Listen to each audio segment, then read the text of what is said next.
दोस्तों, राधे राधे। स्वागत है आप सभी का हमारे चैनल प्रदीप हिंदी स्टोरीज में। चैनल पर पहली बार आए हैं तो चैनल को सब्सक्राइब करें, वीडियो को लाइक तथा शेयर करें और घंटी भी जरूर दबाइए। तो चलिए सुनते हैं ये कथा। शेर के मां दुर्गा का वाहन बनने की कहानी तब शुरू होती है जब देवी पार्वती घोर तपस्या करके भगवान शिव को पति के रूप में पाने की कोशिश कर रही थीं। सालों तक तप करने के बाद माता पार्वती को भोले भंडारी अपनी पत्नी के रूप में अपना लेते हैं। इसी बीच तपस्या की वजह से मां पार्वती का रंग काफी काला पड़ गया था। एक दिन ऐसे ही बातचीत के दौरान भगवान शिव मां पार्वती को काली कह देते हैं।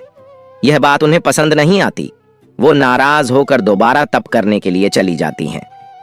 एक दिन बाद घूमते घूमते एक शेर घोर तप कर रही मां पार्वती के पास पहुंचा।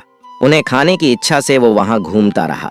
मां को तप में लीन देखकर शेर भी वहीं इंतजार करता रहा।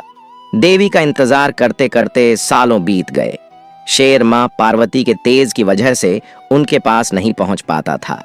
कोशिश करता और असफलता हाथ लगने पर दोबारा लौटकर कोने में बैठ जाता। होते होते कई साल बीत गए। मां के तप से खुश होकर भगवान शिव प्रकट हुए और मां से मन चाहा वर मांगने को कहा। देवी पार्वती अपना गोरा रंग वापस चाहती हैं।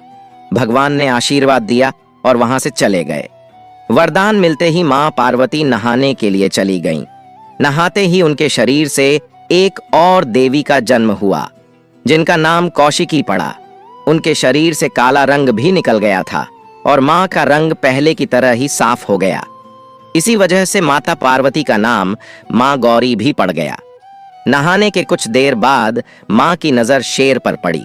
शेर को देखते ही उन्होंने भगवान शिव को याद किया और शेर के लिए भी वरदान मांगा। माता पार्वती ने भगवान से कहा, हे नाथ, यह शेर सालों से मुझे भोजन के रूप में ग्रहण करने के लिए इंतजार कर रहा था। मेरे पूरे तप के दौरान यह यहीं था। जितना तप मैंने किया है उतनी ही तपस्या इसने भी की है। इसी वजह से अब वरदान के रूप में इस शेर को मेरी सवारी बना दीजिए। भगवान ने प्रसन्न होकर माता की बात मान ली और शेर को उनकी सवारी बना दिया। आशीर्वाद मिलने के बाद माता शेर पर सवार हो गईं और तभी से उनका नाम मां शेरावाली और दुर्गा पड़ गया।